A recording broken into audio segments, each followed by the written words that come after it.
नमस्कार दोस्तों, परम ज्ञान में आपका स्वागत है। आज हम बात करेंगे ध्यान की सही विधि के बारे में। कि देखिए, ध्यान की विधियां तो बहुत सी है, मगर उसमें से हमें हमारे योग्य ध्यान की विधि चुनना आना चाहिए। क्योंकि जैसी व्यक्ति की प्रकृति होती है, उसके अनुसार ध्यान की विधि चुननी चाहिए। एक ही विधि सबके लिए काम नहीं करती। यहाँ पे किसी किसी को मैंने देखा है कि विपश्यना विधि काम करती है, किसी को एकदम वो बोरियत जैसी लगती है। या फिर और भी कई प्रकार के ध्यान हैं, जैसे योग निद्रा है, या फिर ओम का उच्चारण है। तो हमें हमारे लिए सही विधि चुनना आना चाहिए। हर एक विधि को आप एटलीस्ट 10 दिन तक ट्राई कीजिए। अगर आपके लिए वो समझ में आ जाएगा काम करती है नहीं, और फिर बाद में आप सही विधि का चुनाव कर सकते हैं। अब ये विपश्यना जो विधि है, बहुत अच्छी विधि है, जिसमें सिर्फ सांसों को ऑब्जर्व किया जाता है। जैसे हम सांस ले रहे हैं और छोड़ रहे हैं, उसको पूरी सजगता से वहां पे प्रेजेंट होके सांस को देखना है। बाकी कुछ नहीं करना है। जो विचार आ रहे हैं आने देना है, उसे साक्षी भाव से देखना है। या फिर आप उन विचारों को इग्नोर कर सकते हैं। इग्नोर करने से क्या होगा कि उसको एनर्जी नहीं मिलेगी, और धीरे धीरे वो विचार कम होते होते जाएंगे।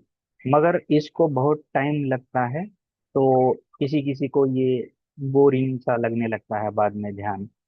तो आपके अकॉर्डिंग आपका कैसा स्वभाव है, उसके अकॉर्डिंग आपको सही ध्यान विधि चुननी आनी चाहिए।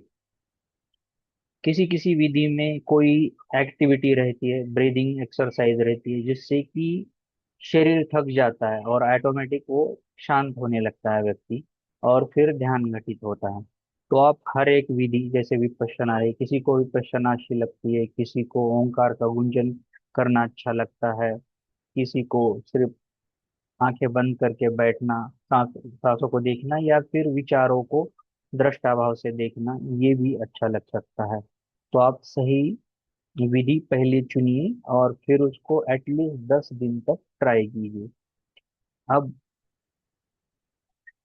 मेरे लिए ज्यादा तो जिस विधि ने काम किया है वो है ओंकार गुंजन, और फिर कभी कभी मैं योग निद्रा भी करता हूँ। जैसे सोते समय हम इस विधि का प्रयोग कर सकते हैं। सीधे लेटना है ऊपर, छत की तरफ मुंह करके, और फिर हमारे शरीर को कमांड देना है कि मेरा शरीर जो है शिथिल हो रहा है, शांत हो रहा है। फिर ये होने के बाद महसूस करना है कि वो शांत हो रहा है, और फाइनली ऐसा बोलना है कि अब शरीर शांत हो गया है। फिर दूसरे इसमें हमें सांस को भी शांत करना है और शिथिल करना है, वैसे ही कमांड देनी है। और फिर उसको महसूस करना है कि शिथिल हो गई है, शांत हो गई।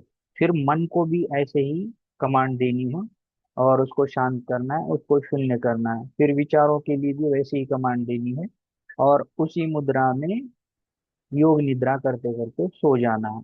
तो इसमें जब आपको नींद आएगी, तो पूरी जो नींद है आपकी ध्यान में कन्वर्ट हो जाएगी वो, और इसके आपको बहुत सारे लाभ मिलेंगे। दूसरी है ओंकार का गुंजन। इसमें 3 स्टेप्स पे, मतलब जैसे ओम को स्प्लिट किया गया है यहाँ पे, जैसे आ, उ और म। तो आपको आ 7 टाइम्स उच्चार करना है, आ का पूरा मुंह खोल के आ 7 टाइम्स। और जब आप ये आ का जो गुंजार कर रहे हैं, उस पे आपको आपकी नाभि पे ध्यान देना है, क्योंकि वो लोअर पार्ट पे काम करती है। वाइब्रेशन आपको नाभि पे पता चल जाएंगे उसके। तो लोअर पार्ट में जहाँ पे भी आपको कोई डिजीज है या कोई असंतुलन है, उसको ये निकालने में मदद करेगी। तो क्लींजिंग होती है बॉडी की और माइंड की भी इस विधि से। फिर दूसरा स्टेप है इसका ऊ का गुंजार। ऊ का गुंजार करते समय ये भी 7 टाइम्स करना है, और इसको अपने छाती का जो मध्य बिंदु है वहां पे इसको ध्यान देना है, और वहां पे वाइब्रेशन महसूस करना है। तो उस पार्ट में भी कहीं संवेदना, कोई कर्म या कोई भी रहेगा जो दबा हुआ है वहां पे, तो वो वहां से निकल जाएगा, रिलीज हो जाएगा। इसमें बॉडी की पहले क्लींजिंग हो रही है, फिर माइंड की क्लींजिंग हो रही है। थर्ड स्टेप में हमें का गुंजार करना है, हम जैसे बोलते हैं हम उसको। तो इसको जो थ्रोट है, थ्रोट चक्र है, वहां पे हमें उसको वाइब्रेशंस को फील करना है। तो ये थ्रोट से लेकर हमारा सहस्त्रार चक्र है, वहां तक ये काम करता है, और वहां का जो भी इम्बैलेंसेस है उसको निकालने के लिए ये हेल्प करता है। जब आपकी बॉडी क्लीन हो जाएगी, एटलीस्ट आपको ये 3 महीने करना पड़ेगा, ये 3 महीने में आपकी बॉडी पूरी तरह से जो है बैलेंस में आ जाएगी। फिर ये माइंड के ऊपर काम करता है, आपको कोई भी साइकोलॉजिकल डिसऑर्डर हो इस विधि से पूरी तरह से खत्म हो जाएगा। डिप्रेशन है, एंजाइटी है, ये उस पे पूरी तरह से काम करता है और मन को शांत करने की कोशिश करता है। तो यही डिफरेंस, अगर कोई साधक एकदम, या बच्चे होते हैं जो खेलने कूदने के लिए मतलब उनको अच्छा लगता है, तो उनके लिए ये विपश्यना वगैरह वो नहीं काम करेगी, उनको थकाऊ ध्यान वगैरह वैसा करना पड़ेगा पहले। मतलब उनको पहले थकाना पड़ेगा और फिर शांत होके बैठने में ये उनके लिए असर करेगा।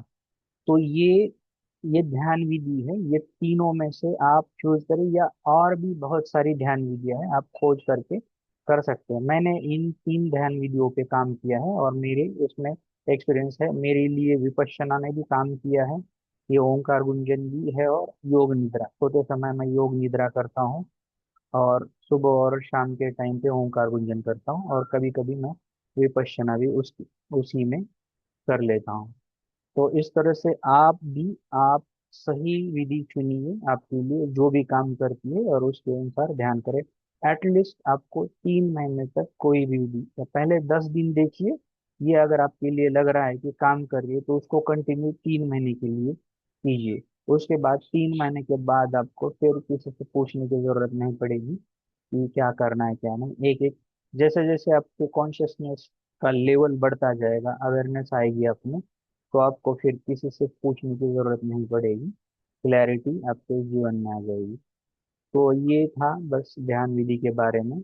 आप आपकी सही ध्यान विधि चुनिए और उसके अकॉर्डिंग कीजिए। बाकी सब परमात्मा के हाथ में है।